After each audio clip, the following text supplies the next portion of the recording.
Hello everyone, my self Sonam. आज मैं आपकी लूंगी मैराथन क्लास साइकोलॉजी की, जो कि आपके C TET, P S TET, H TET, REET, UGC NET जिनकी साइकोलॉजी आती है उसमें आपको ये पेपर क्रैक करने में आपकी हेल्प करेंगी। बहुत सारे ऐसे एमसीक्यूज हैं जो आज मैं आपको करवाऊंगी आपकी इस मैराथन क्लास के अंदर, ठीक है, ताकि आपको आपका पेपर क्रैक करने में पूरी हेल्प हो। आप सीटेट के अंदर साइकोलॉजी आती है, पीएस टेट के अंदर चाइल्ड डेवलपमेंट एंड साइकोलॉजी आती है, एच टेट में, रीट में, एनटीटी उसमें आपके यूजीसी नेट के अंदर आती है, एनवीएस के अंदर आती है, केवीएस के अंदर आती है, ठीक है।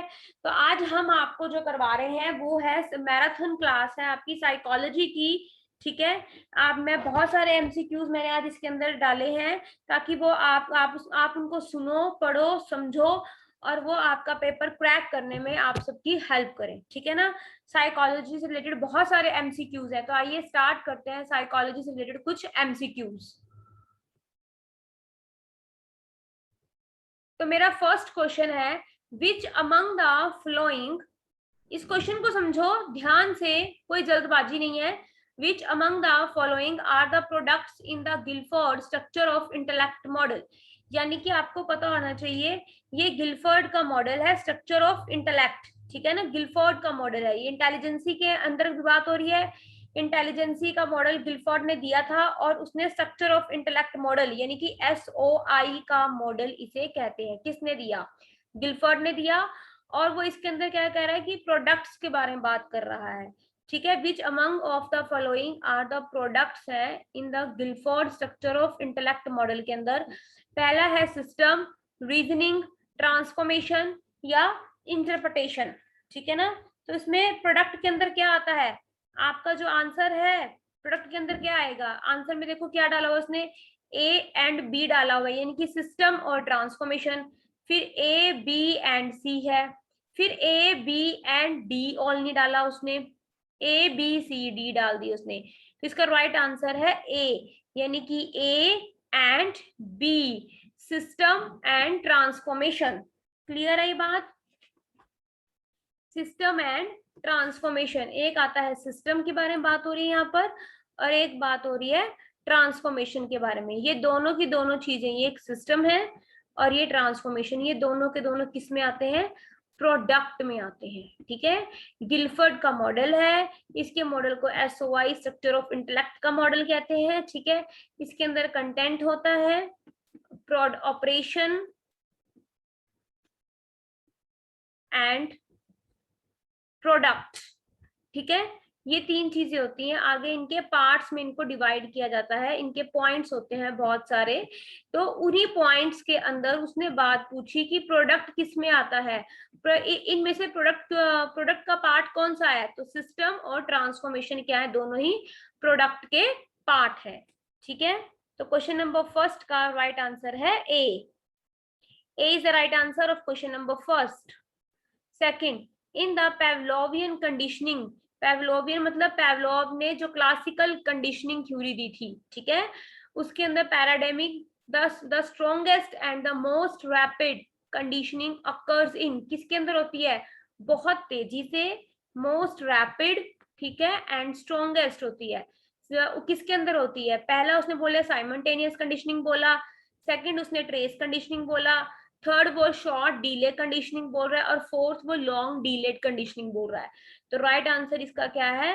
राइट आंसर जो है इसका वो है शॉर्ट डीले कंडीशनिंग, ठीक है ना। इसके अंदर जो कंडीशनिंग होती है वो बहुत तेजी से होती है, मतलब रैपिड होती है, ठीक है। तो इसका राइट आंसर क्या है? सेकंड, तो सी। तो क्वेश्चन नंबर सेकंड का राइट आंसर क्या है? सी। Next, in the Guilford structure of intellect model, obtained abilities have been named in which of the following sequence में होता है? ये इसका सीक्वेंस बताना है आपने, सीक्वेंस कौन से सीक्वेंस में ये होता है? पहला है ऑपरेशन, ऑपरेशन कंटेंट, इसमें क्या आएगा? Operation content and products. Second है operation products and content. Third है कंटेंट ऑपरेशन या प्रोडक्ट, उसके बाद प्रोडक्ट्स कंटेंट्स या ऑपरेशन। तो इसका राइट आंसर क्या है? ए। पहले आता है हमारा ऑपरेशन, फिर आता है कंटेंट और देन आता है प्रोडक्ट। ठीक है, इसके अंदर इसने बताया था ना 180 सेल्स होते हैं, है ना। 5 × 5 6, तो 180 सेल्स के बारे में बात इसी के अंदर हुई थी। ठीक है, पहले आज से कई साल पहले इसमें 120 थे, फिर 150 हो गए और अब 180 हो गए। पहले बहुत साल पहले 120 थे, फिर 150 हुए, फिर 180 हो गए। तो क्वेश्चन नंबर 3 का राइट आंसर क्या है? ए। तो A is the right answer of question number 3. Next, who among the following have given the regression argument to the sport record difference in intelligence? में किसमें difference है उसके अंदर? H से आइजनेक ने दिया, W आइजनेक, जेनसेन या बर्ट एंड वर्नर? तो इसका राइट आंसर है सी. तो C is the right answer of question number 4. Creative thinking is a combination है of flexibility in thinking and the reorganisation in understanding to produce करता है and dash से लेके and dash तक. ठीक है ना. क्रिएटिव थिंकिंग क्या होती है? जो बच्चा चीजों को क्रिएट करता है, यूनिक सी चीज बनाता है, क्रिएटिव थिंकिंग होती है. उसे कोई भी वेस्ट मटेरियल दे दो, वो उसे कुछ ना कुछ उससे बनाएगा.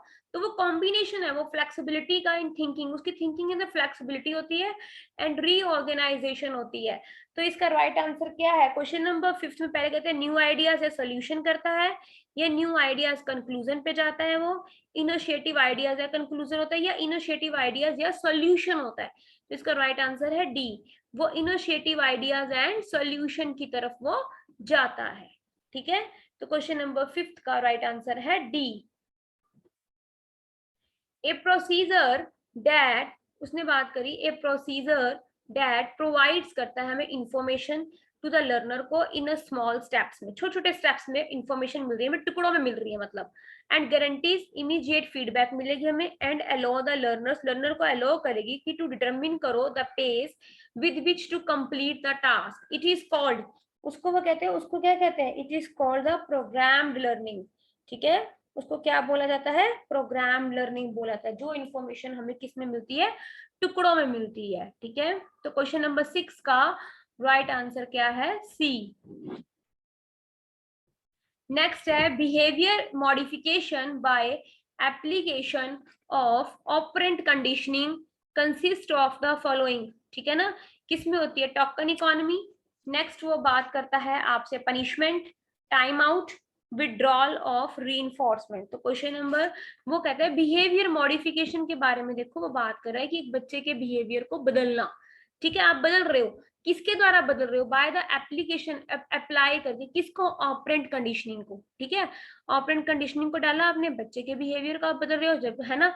तो उसमें आप क्या आ रहे हो? टोकन इकोनॉमी के बारे में बात हो रही है? नहीं. पनिशमेंट नहीं, टाइम आउट नहीं. अब इसका राइट आंसर क्या है? D, withdrawal of the reinforcement. ठीक है ना, तो बिहेवियर मॉडिफिकेशन जो है क्वेश्चन नंबर 7 का जो राइट आंसर क्या है? डी. नेक्स्ट है डिफरेंस बिटवीन, जो किया जाता है व्हाट वन कैन अकम्प्लिश, पूरा करता है, विद और विदाउट हेल्प इज कॉल्ड. बच्चा जो काम करता है हेल्प के साथ और बिना हेल्प के, विद और विदाउट. ठीक है, विद और विदाउट, हेल्प के और बिना हेल्प के जब वो काम को पूरा कर लेता है तो उसको क्या बोलते हैं? Zone of proximal development. Question number 8 का राइट आंसर है ए. आपके सामने पड़ा है, वो कोई रीसाइलेंस नहीं होता, आइडेंटिफाई कंफ्यूजन नहीं होता, ट्रांजिशन नहीं होता.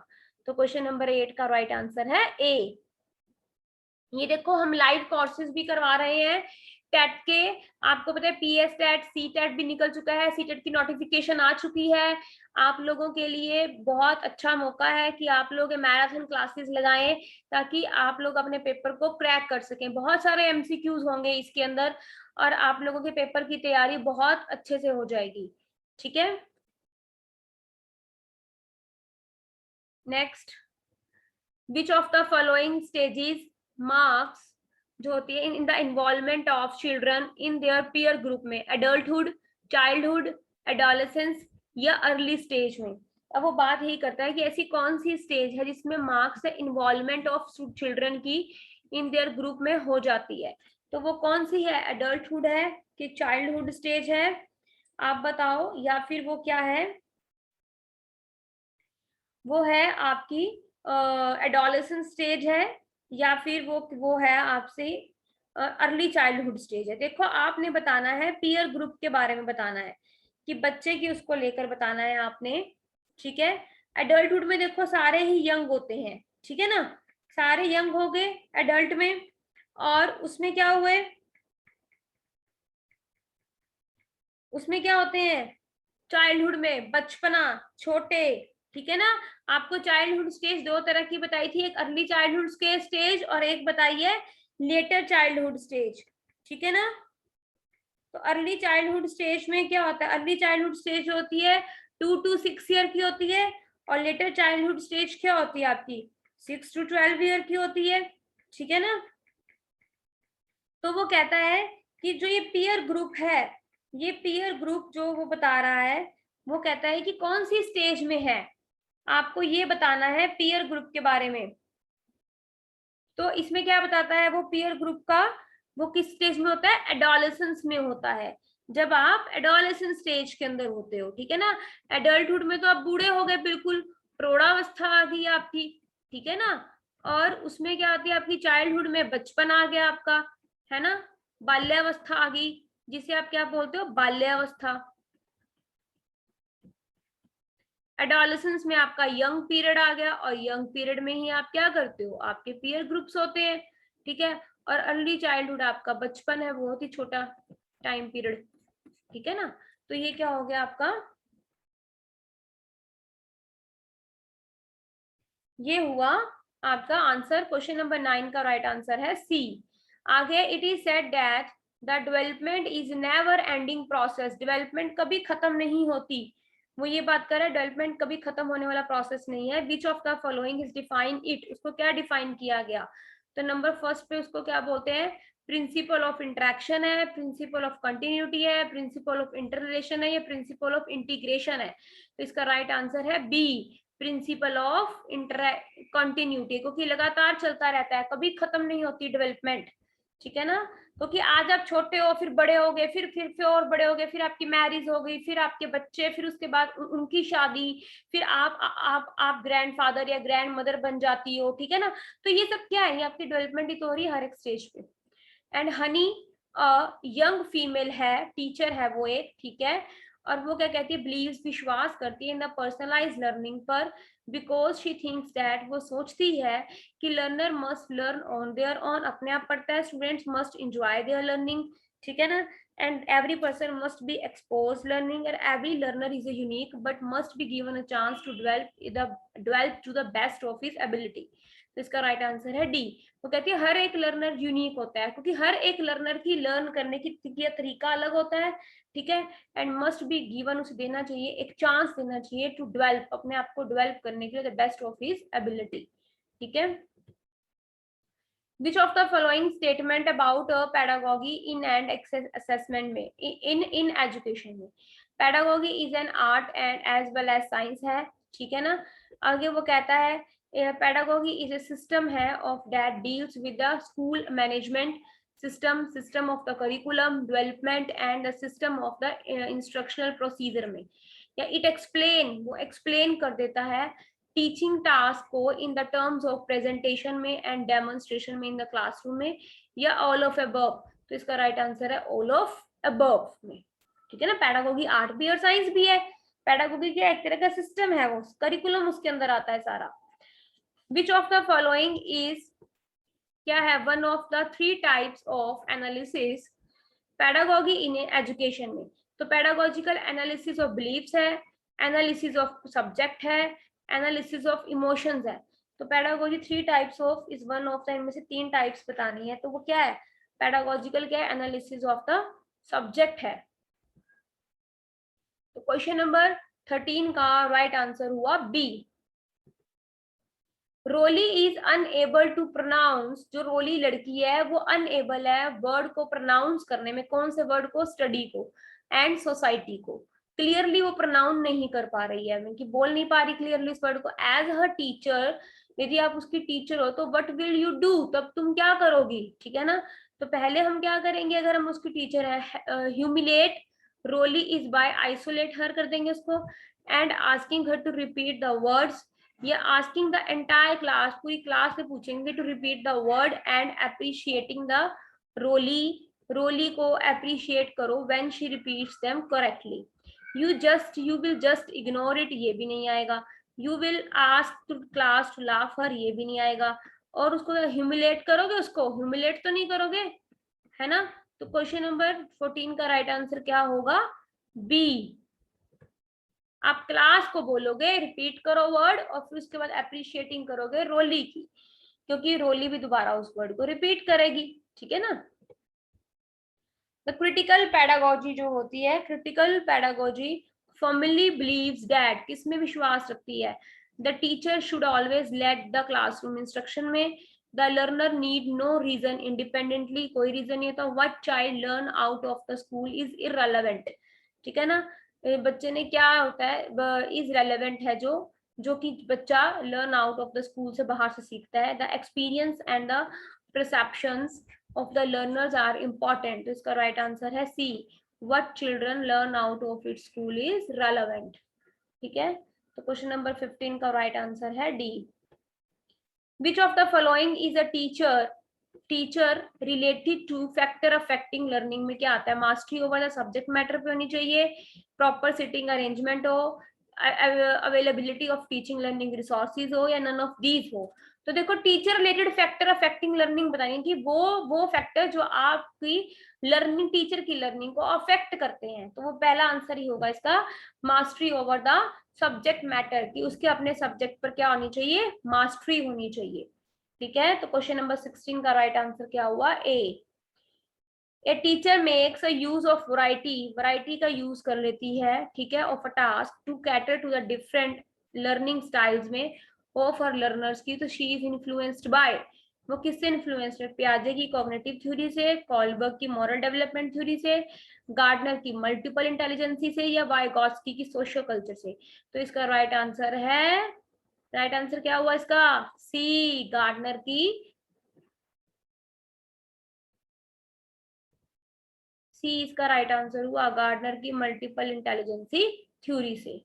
नेक्स्ट हुआ क्वेश्चन नंबर 17 का राइट आंसर है सी। ए टीचर कैन आइडेंटिफाई कर देती है stressed child when the child shows करता है फॉलोइंग बिहेवियर को, एग्रेसिव बिहेवियर है, या फुल कंसंट्रेशन इन स्टडी है, एक्सेसिव टेकिंग है, हाइपर एक्टिविटी है। तो इसका राइट आंसर है एक्सेसिव बिहेवियर, ठीक है। ये टीचर कैन आइडेंटिफाई कर देती है, सब पहचान सकती है स्ट्रेस चाइल्ड को, शोज द उसके बिहेवियर से, एग्रेसिव बिहेवियर से पता लगता है कि बच्चा जो एग्रेसिव बिहेवियर करता है ना बहुत ज्यादा, ठीक है ना, गुस्सा जल्दी उसको आ जाए। Question number 19, the major purpose of the periodic parents teacher interaction is to, किससे इंटरेक्ट करते हैं, share the information about the ongoing events पर, डिस्कस द चाइल्ड स्ट्रेंथ, बच्चे की कमजोरियां और उसकी मजबूती बताना, और स्ट्रेंथ बताना कि उसकी क्या स्ट्रेंथ है for the reinforcement and improvement के लिए, डेवलप सोशल रिलेशनशिप डेवलप करना विद ईच अदर, दूसरों के साथ, या highlight each other shortcomings, तो उसकी शॉर्ट कमिंग्स को बताना, ठीक है ना। तो इसमें क्या होता है, पीरियोडिक टेबल जो होता है वो क्या बताता है इसके अंदर, discuss the child strength and the weakness for the reinforcement and the improvement, ठीक है, डेवलप सोशल रिलेशनशिप बताता है, इंटरेक्शन, और या हाईलाइट द शॉर्टकमिंग या share the information on going events in the school. तो ये क्या करता है, मेजर पर्पस, ये तो ये पेरेंट्स और टीचर के बीच में, डेवलप सोशल रिलेशनशिप, 19 का आंसर है सी। 20, द टर्म करिकुलम जो होती है in the field of the education is methods of teaching and content to be taught, overall programs of the schools which students experience on day-to-day basis per, evaluation process, text material to be used in the class। तो इसके अंदर क्या आता है, curriculum के अंदर क्या आएगा, द टर्म करिकुलम जो होती है refer overall programs of the schools which student experience day to day basis पर होते हैं, overall programs, of the methods of teaching and content to be taught, evaluation process, text material to be used in class. तो question number B है इसका right answer 20 का। ठीक है, I hope so जो मैंने आज आपको क्वेश्चन करवाए एमसीक्यूज आपको ये समझ में आए होंगे। ठीक है, अब मैं आपको और भी बहुत सारे हम आपके लिए एमसीक्यूज लेकर आएंगे ताकि आप पेपर में ये सारे क्वेश्चन कर सको चाइल्ड डेवलपमेंट पैडागोजी के, क्योंकि यही थोड़ी सी टेढ़ी आती है चाइल्ड डेवलपमेंट पैडागोजी, क्योंकि आपको इसी क्वेश्चंस को समझना है। हमारे पास इसका रिकॉर्डेड बैच भी है, अगर आपने वो लेना आपको रिकॉर्डेड बैच भी मिलेगा, लाइव क्लासेस भी मिलेंगी, प्रैक्टिस सेट भी आपको मिलेंगे। ठीक है, तो अब मैं आपके लिए और भी बहुत सारे एमसीक्यूज लाऊंगी। कल आपकी नेक्स्ट क्लास लगेगी जिसमें और भी बहुत सारे एमसीक्यूज होंगे आपके पेपर से रिलेटेड। ठीक है, ओके, थैंक यू।